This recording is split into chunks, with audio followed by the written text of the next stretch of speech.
Pai, do Filho e do Espírito Santo. Amém. Vinde, Espírito Santo, enchei os corações dos vossos fiéis e acendei neles o fogo do vosso amor.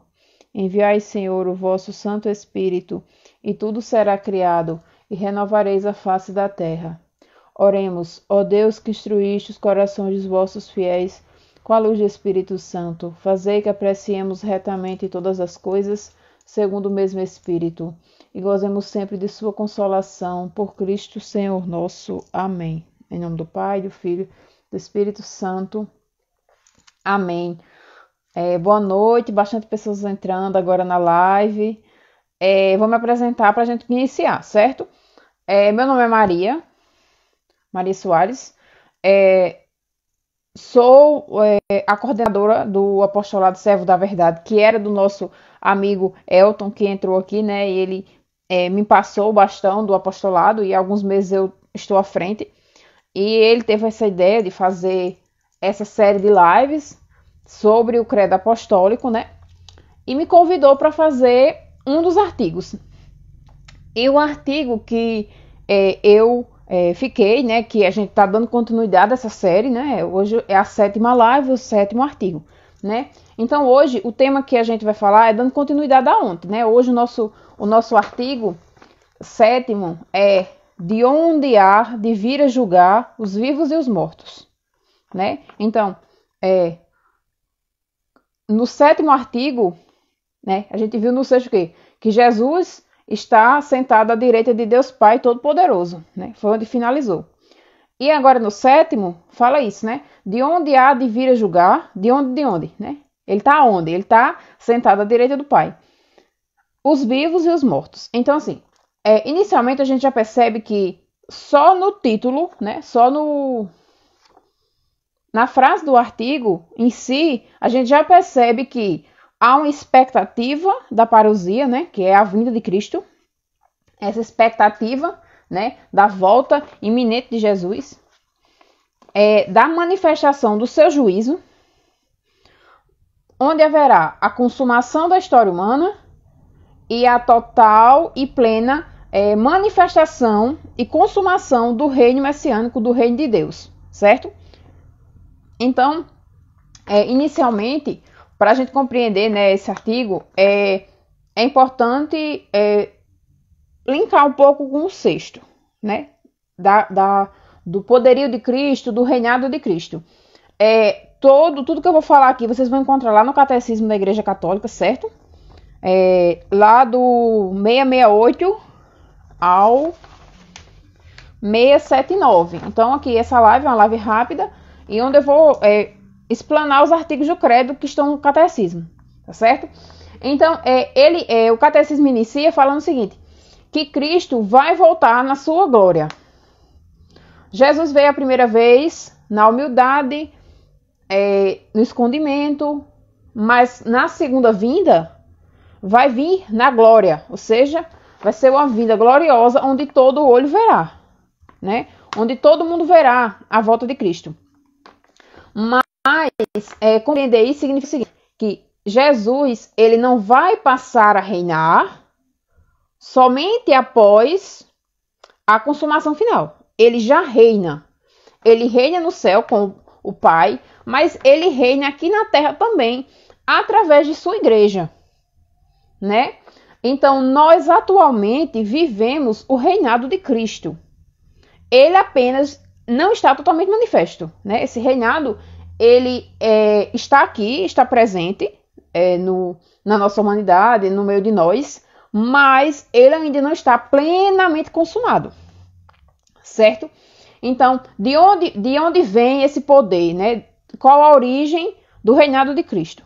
A origem do reinado de Jesus está na sua morte e ressurreição, certo?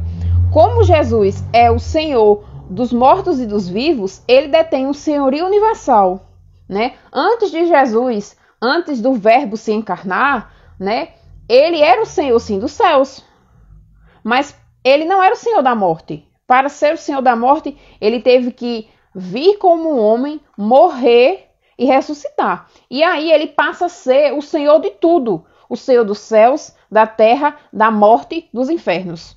Então, atualmente, Cristo detém o senhorio universal, que ainda não está plenamente manifesto, né? Então, a ascensão de Cristo aos céus, né, que a gente viu nos artigos predecessores, né, a gente viu que Cristo subiu aos céus e está sentado à direita do Pai, né?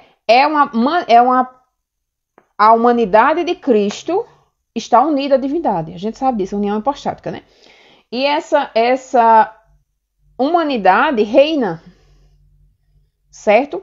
Então, a ascensão de Cristo significa a sua participação, né, a humanidade de Cristo no poder e na autoridade do próprio Deus, né? Por isso que Jesus Cristo é o Senhor. Ele possui todo o poder no céu e na terra. E por que é importante a gente entender isso, né? A gente não está falando da volta de Cristo? Sim, porque só pode julgar quem detém o poder, né? Se Cristo não tivesse o poderio universal, ele não poderia julgar, né? Porque teria uma parte que fugiria do poder dele. Mas ele é Senhor de tudo, e ele se tornou Senhor de tudo através da sua morte, ressurreição e ascensão aos céus, onde ele recebeu a glória de Deus Pai.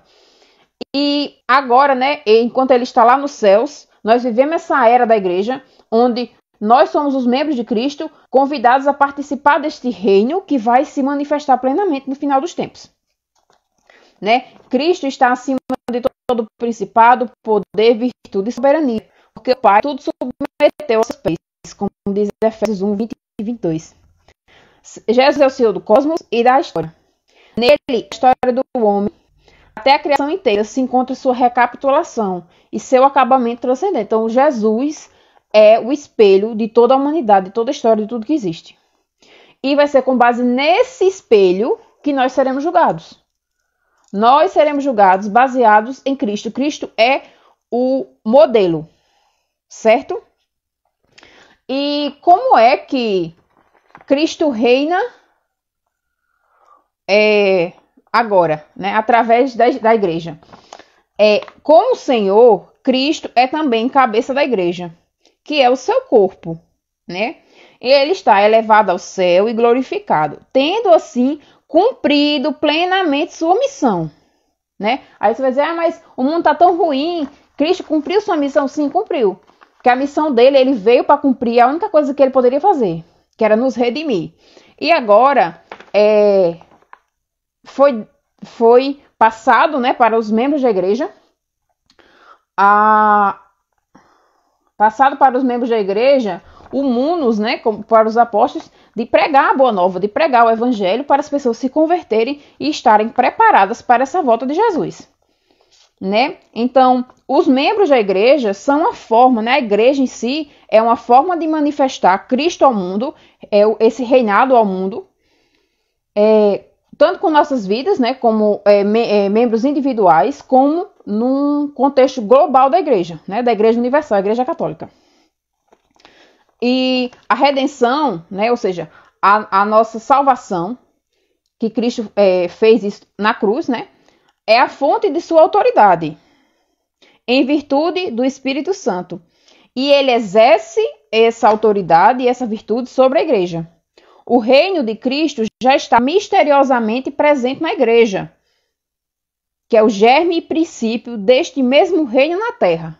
Ou seja, Cristo fala através da igreja, através da história, e nós, como membros desta igreja, já somos participantes deste reino, certo? E somos chamados a edificar o reino de Deus. Tudo isso nos preparando para a vinda dele, né? Então, Cristo, depois de sua ascensão, por um desígnio de Deus Pai, entrou, depois da ascensão, o desígnio de Deus Pai entrou em sua consumação. Nós já estamos na última hora. Então, quando é que é o fim dos tempos? O fim dos tempos começou quando Cristo ascendeu aos céus. Nós não sabemos o dia exato que Jesus vai voltar, mas desde o momento em que ele ascendeu, ele poderia voltar a qualquer momento. E nós somos chamados a viver essa expectativa escatológica. Essa expectativa de que Jesus pode voltar agora. E se ele voltar agora, pum. Os que estiverem vivos, e como também a ressurreição dos mortos, né? Que vai ocorrer também. Já chegou, pois, a nós a plenitude dos tempos. A renovação do mundo já está irrevogavelmente adquirida e, de certo modo, encontra-se já realmente antecipada neste tempo. Ou seja, nós aqui já vivemos essa redenção antecipada do mundo, essa consumação vai acontecer a qualquer momento. Nós temos que estar preparados para essa volta de Jesus. Ainda aqui na terra, a igreja está aureolada com uma verdadeira e, embora imperfeita, santidade. O reino de Cristo manifesta já sua presença pelos sinais miraculosos que acompanham o seu anúncio pela igreja, né? Ou seja, quando a gente vai ver os grandes milagres que aconteceram na história da igreja, né? São José de Cupertino voando, milagres eucarísticos, gente sendo ressuscitada, gente andando sobre as águas, todos os milagres, né, que aconteceram na história da igreja e a própria igreja em si, a sua existência, a sua subsistência, que as portas do inferno ainda não prevaleceram até hoje, nem vão prevalecer, é em si um sinal da manifestação desse reino glorioso de Cristo, né, que já está presente no meio de nós, certo? E Cristo reina desde já pela igreja e nós estamos à espera de que tudo lhe seja submetido, né? Que vai ser essa manifestação, né, de Cristo. Já presente na sua igreja, o reino de Cristo, contudo, ainda não está acabado, né? Em poder e glória, é o que diz lá Lucas 21, 27. Pela vinda do rei à terra, ou seja, Jesus ainda não voltou, né? Claro, o Senhor não estava aqui.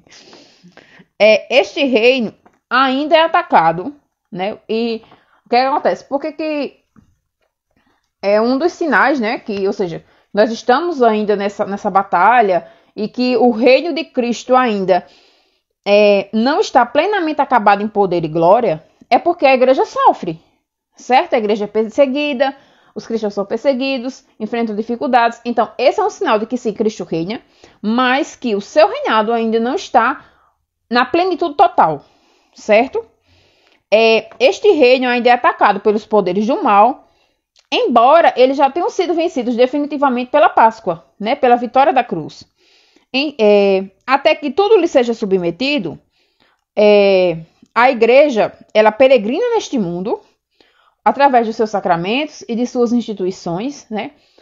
Levando a Cristo as pessoas, pedindo que nós nos arrependemos dos nossos pecados, vivemos uma vida de santidade, para estar a todo momento preparado para essa volta, né?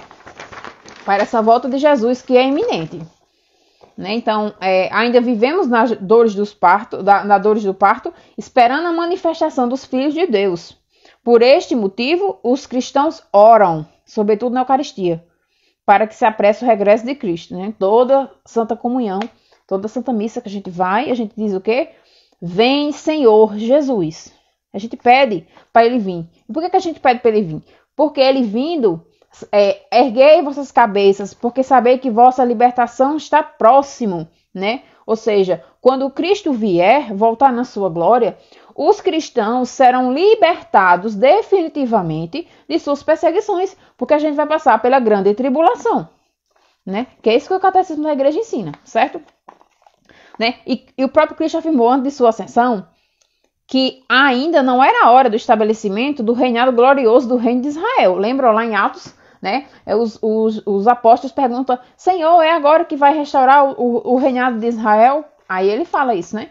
Que ainda não é. Eles não deviam saber os tempos pré-determinados por Deus Pai, né? Ou seja, nós não sabemos quando vai ser. E este reino, o qual devia trazer a todos os homens, né? Segundo foi anunciado pelos profetas, e que vai trazer a ordem definitiva da justiça, do amor e da paz. O tempo presente, o hoje, o agora, é, segundo o Senhor, o tempo do Espírito Santo e do testemunho. Nós estamos vivendo o tempo do Espírito Santo e do testemunho, ou seja, o Espírito Santo, enviado em Pentecostes, atua através da igreja na história da humanidade, convidando, né, com sua graça, os homens a aderir a essa fé, aderir a ele, aderir a Cristo, aderir a essa pessoa de Jesus e, aderindo a Cristo, testemunhar com seu testemunho e suas vidas, certo? Mas é um tempo também marcado pela desolação, certo? Então, há um contraste entre o testemunho e a perseguição. Você tem que testemunhar, mas você também é perseguido, né? Há essa tensão entre as duas vertentes, né? E pela provação do mal, que não poupa a igreja e inaugura os combates dos últimos dias. É um tempo de espera e vigília, né? Nós somos como as noivas, as amigas da noiva, com as lamparinas, né? Que estão esperando o noivo chegar, ou então nós somos como os servos que estão esperando o mestre voltar de uma festa de casamento, né? Nós temos que estar preparados a todo momento. E então, vai acontecer, finalmente, a vinda gloriosa de Cristo. Né? E o que o Catecismo da Igreja Católica diz? Que algo tem que acontecer antes de Cristo voltar. Certo? E o que é isso? Né? Vou explicar para vocês. No 67 em diante. Né? A partir da ascensão, ou seja, depois que Cristo subiu aos céus, a sua vinda é iminente, pode ser a qualquer momento. Mas mesmo que não nos pertença saber quais os tempos pré-determinados por Deus Pai, né? E ele pode se realizar a qualquer momento, ele ainda está retido, certo? E a provação final que há de se proceder. E o que está retendo? Né? E o que está retendo, o que está impedindo a volta de Jesus, né? A vinda do Messias glorioso, ou seja, a volta de Cristo glorioso, a trombeta tocando, Jesus voltando, está pendente a todo momento da história por o reconhecimento de todo Israel. Ou seja, os judeus precisam se converter a Jesus, a acreditar que Jesus é o Messias, para que aí depois ele se manifeste. Certo? Isso está lá no 674. Ou seja, antes da volta de Cristo, os judeus devem aceitar Jesus. Devem se converter à verdadeira igreja de Cristo. Certo? E antes de que isso aconteça, ele não vai voltar. Né? E aí, do qual uma parte se endureceu na incredulidade, como diz Romanos 11:20, em relação a Jesus, né? E aí, vocês vão lembrar, né, que São Paulo vai falar o seguinte: se de sua incredulidade resultou a salvação dos pagãos, dos gentios, o que não ocorrerá com o seu aceite de Jesus, senão a volta do fim dos tempos? Mais ou menos ele fala isso, né? Não peguei a citação direta. Tá aqui. Paulo faz um eco dessas palavras. Se a sua rejeição resultou a reconciliação do mundo, o que será a ressurreição, senão a sua reintegração, ou seja, quando os judeus aceitaram Jesus, senão a ressurreição dentre os mortos? Romanos 11:15. Né? E também São Pedro vai falar isso lá no domingo de Pentecostes. Para os judeus, Jesus já tinha subido aos céus e ele vai falar: arrependei-vos, pois, e convertei-vos, para que vossos pecados sejam perdoados. Assim o Senhor fará que venham os tempos de alívio e vos mandará o Messias Jesus. Ou seja, se convertam, virá os tempos de alívio, Jesus vai voltar. Que de antemão vos foi destinado. O céu tem de o conservar até a altura da restauração universal, que Deus anunciou pela boca dos seus santos profetas de outrora. Né? Ou seja, tanto São Pedro como São Paulo deixam claro, né, que esta volta de Cristo, ela está pendente, né, necessita que os judeus se convertam primeiro. Né? E aí, a entrada da totalidade dos judeus na salvação messiânica, a seguir a conversão total dos pagãos, dará ao povo de Deus a ocasião de realizar a plenitude de Cristo, na qual Deus será tudo em todos. Né? E aí, quando isso acontecer, vai acontecer a última prova da igreja. Né? Por quê? Como eu já falei, Cristo é a cabeça da igreja. E a igreja, né, os seus membros, né, fazem parte de Cristo. Né? O Christus totus, como diz Santo Agostinho. E assim como Jesus, ele entrou na glória através da paixão, morte e ressurreição, a igreja também precisa passar por uma provação final, por uma prova que vai emular na igreja o que Cristo passou no Calvário, né? E a gente chama comumente esse momento de a grande tribulação, né? Ou aqui no catecismo, a última prova da igreja, né? Então, antes da vinda de Cristo, a igreja deverá passar por uma prova final que abalará a fé de muitos crentes. Ou seja, que essa prova vai ser tão grande que muitos vão abandonar a fé. Muitos vão cair, muitos vão sucumbir, infelizmente. A perseguição que acompanha a sua peregrinação na terra porá descoberto o mistério da iniquidade. Ou seja, essa perseguição final da igreja vai revelar esse mistério iníquo, esse mistério, essa coisa maléfica que está por trás, né? Sob forma do quê? De uma impostura religiosa, de uma enganação, de uma falsa religião, né? Que trará aos homens a solução aparente dos seus problemas, a causa da apostasia da verdade. Ou seja, é uma falsa religião que diz, não tem mais problema nenhum, tudo está perfeito. Então, você só precisa negar a verdade, né? E entrar numa falsa, é como 1984, né? Tipo assim, a custa da apostasia da verdade, ou seja, de apostatar da fé, né? E São Paulo vai dizer, né? Que primeiro virá os tempos da grande apostasia, que é esse tempo da perseguição final da igreja. A suprema impostura religiosa é a do anticristo, né? E como o próprio São João diz, né? Já houve muitos anticristos na história, mas virá o último, né? Que é esse, né? Eu estou falando anticristo. Isto é, o que é a figura do anticristo? Ela personifica um movimento, certo? Que é um falso messianismo, onde o homem se glorifica a si mesmo no lugar de Deus. Então, o homem tira Deus e se coloca no centro. Eu sou o centro. Tira Deus e se coloca, né? Isso é o que o anticristo vai trazer, né? A suprema impostura religiosa é a do anticristo, isto é, de um pseudo-messianismo em que o homem glorifica a si mesmo, substituindo a Deus e ao seu Messias encarnado, né? E esta impostura, essa imposição, essa mentira, né, anticrística, já se esboça no mundo de hoje. Sempre que se pretende realizar na história a esperança messiânica, né, que não se pode consumar através dele, ou seja, aquela esperança de que nós vamos fazer um mundo perfeito, um mundo onde não haverá nenhuma guerra, não haverá nenhum problema, não haverá nenhuma doença. Isso é falso, né? Enquanto nós vivemos aqui neste mundo, é um mundo de aflições, né? É um mundo como o próprio Jesus falou. Então, sempre que se pretende realizar na história a esperança messiânica, que não se pode consumar-se senão sem ela, através do juízo escatológico. A igreja rejeitou essa falsificação do reino futuro. Então, é lá aquela história de milenarismo, né? Que vai ter um reino de 1000 anos de Jesus aqui na terra e que tudo vai ser perfeito, maravilhoso, não vai ter guerra, não vai ter doença, não vai ter morte, não vai ter nada. Vai ser um reino perfeito. Não.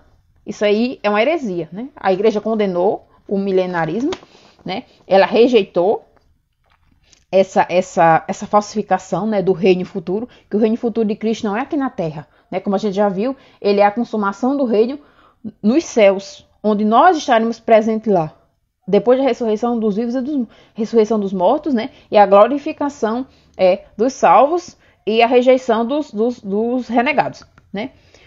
Mesmo na sua forma mitigada sob o nome de milenarismo, principalmente sob a forma política de um messianismo secularizado, intrinsecamente perverso.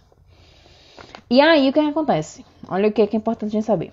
A igreja não entrará na glória do reino dos céus, senão através dessa última Páscoa. Então, não existe glória da igreja sem a cruz. Assim como não existe cristianismo sem cruz, Jesus sem sexta-feira da paixão, não existe domingo da Páscoa sem sexta-feira santa, né? E assim como não existe a glorificação da igreja sem aprovação final. É como se a gente tentasse tirar Cristo da cruz, né? O que é uma abominação, né? ela seguirá o seu Senhor na sua morte e ressurreição. A igreja vai seguir Cristo, certo? Vai ser crucificada com ele. O reino dos céus não se consumará por um triunfo histórico da igreja. Ou seja, não é quando a igreja tiver convertido todos os povos, nações, línguas, todo mundo acreditar em Jesus, todo mundo se confessar, todo mundo viver em santidade, Jesus vai voltar. Não. Não vai ser um triunfo histórico. Por quê? Porque vai ser Deus que vai vencer. Deus vai vencer sobre o mal, né? Segundo um progresso ascendente. Mas por uma vitória do Senhor, de Deus, sobre o último desencadeado mal. Ou seja, vai ter esse último desencadeado mal, essa grande tribulação, e Deus mesmo vai vencer. E aí Cristo volta, né? Essa volta de Cristo é essa vitória sobre o mal. E fará descer do céu a sua esposa. O triunfo de Deus sobre a revolta do mal tomará a forma do juízo final, após o último abalo cósmico deste mundo passageiro, né? E aí Jesus vai voltar, né? Depois da grande tribulação, Jesus volta, Deus derrota o mal definitivamente, e aí vai começar o julgamento dos vivos e dos mortos, né? Esse julgamento dos vivos e dos mortos é o que a igreja chama de juízo universal, né? Que basicamente é o juízo da história. Ele é diferente do juízo particular, ou seja, nós vamos nos encontrar com Jesus já quando morrermos, né? Porque pode ser que Jesus volte hoje, mas ele pode voltar daqui a 1000 anos, 10.000 anos, nós não sabemos. Mas o que nós sabemos é que nós seremos julgados no juízo particular. Ah, mas se eu sou julgado no juízo particular, por que precisa de juízo universal? Vai mudar a minha sentença? Não, não é por isso. Mas que o justo é o seguinte. Uma pessoa quando morre, as ações dela muitas vezes continuam perpetuando na história. Vamos tomar um exemplo, por exemplo, de um grande santo, tipo Santa Teresa d'Ávila, né? Santa Teresa d'Ávila, ela morreu, né? Teve ali seu juízo individual, juízo particular, e foi para o céu, né? Foi para a glória. Só que a obra de Santa Teresa, a vida de Santa Teresa, continuou dando frutos. E esses frutos, Cristo vai levar em conta no juízo final para aumentar o grau de glória de uma Santa Teresa, como também uma pessoa que fez o mal aqui na terra, que no juízo particular foi condenado ao inferno, né, o réprobo, mas que suas ações más perpetuaram na história. Tipo, uma pessoa que criou uma filosofia muito ruim, muito má. E essa filosofia desencaminhou outras pessoas que levou a guerras, mortes, perseguições. Então, aquela pessoa já está condenada. Mas no juízo final, todo o desenrolar de suas ações serão levadas em conta. Além de que vai haver o juízo final da história, né? Onde nós vamos saber todo o que Deus planejou, como se deu, como foi que Deus agiu através da história, né? Como as nossas ações influenciaram, como a graça de Deus nos tocou. Tudo isso vai acontecer quando Jesus vir para julgar os vivos e os mortos, né? Na sequência dos profetas e de João Batista, Jesus anunciou na sua pregação o juízo do último dia, né? Então isso não é invenção, não. Jesus falou que ele ia vir para julgar os vivos e os mortos, né? Então será revelado o procedimento de cada um. Então, no dia do juízo universal, nada vai ficar às escuras. Tudo vai ser descoberto. E o segredo dos corações. Então, atualmente, somente Deus conhece o nosso coração. Mas no juízo universal, nós conheceremos o coração de todas as pessoas, né? O nosso, porque muitas vezes nós não conhecemos nosso próprio coração, e o coração de todos os outros. E todos os atos, todas as consequências, então nada vai ficar descoberto. Tudo vai ser posto às claras. E então será condenada a incredulidade culpável, né? Aquele que, por sua culpa, não creu, né? Não se abriu à graça de Deus. E rejeitou a sua graça. A atitude tomada para com o próximo revelará a aceitação ou a recusa da graça e do amor divino. Então aqui o catecismo deixa claro que a forma como nós nos relacionamos com o próximo, que foi a leitura do domingo de ontem, né? Ou seja, do amor ao próximo, é o que vai dizer se realmente você amou a Deus e foi fiel, né? Como naquele evangelho, né? Que Jesus diz, sempre que fizestes isso a um dos meus irmãos pequeninos, foi a mim que o fizestes. Né? Por quê? Porque nós seremos julgados pelo espelho de Cristo. Jesus vai ser o juiz e o modelo. Então, nós precisamos ter agido como ele nesse juízo universal. Certo? Cristo é o Senhor da vida eterna. O pleno direito de julgar definitivamente as obras e os corações dos homens pertence-lhe, né? Pertence a ele, enquanto redentor do mundo. Ou seja, ele redimiu o mundo, né? E por essa redenção, ele detém o poder universal e por isso ele vai nos julgar. Ele adquiriu este direito pela cruz, por isso o Pai entregou ao Filho todo o poder de julgar. Ora, o Filho não veio para julgar, mas para salvar, e para dar a vida que tem em si aos outros. É a recusa da graça nesta vida que cada qual se julga a si próprio. Ou seja, quando nós formos colocados diante de Cristo, nós vamos ver que nós rejeitamos a graça ou nós aceitamos a graça. E com base nisso, a própria pessoa vai ou entender que ela vai se condenar, ou a própria pessoa vai perceber que ela vai se salvar. Né? E recebe segundo as suas obras, e pode mesmo condenar-se para a eternidade, recusando o espírito de amor. Né? Então, para resumir, para finalizar nossa live, né, que já está com 35 minutos, passando os pontos, né, desse artigo 7, de onde há de vir a julgar os vivos e os mortos. Né? Cristo Senhor já reina pela igreja, mas ainda não lhe estão submetidas todas as coisas deste mundo. O triunfo do reino de Cristo só será um fato depois do último assalto das forças do mal. No dia do juízo, no fim do mundo, Cristo virá na sua glória para completar o triunfo definitivo do bem sobre o mal, os quais, como o trigo e o joio, serão crescidos juntos no decurso da história. Quando vier, no fim dos tempos, para julgar os vivos e os mortos, Cristo glorioso há de revelar as disposições secretas dos corações e dará a cada um segundo suas obras e segundo tiver aceite ou recusado a graça. Né? Então, gente, foi isso. Nossa live sobre o artigo, né, 7, de onde há de vir a julgar os vivos e os mortos. Amanhã a gente tem o artigo 8º, né? Continuando nessa série de lives. Quero muito agradecer a todos vocês que participaram.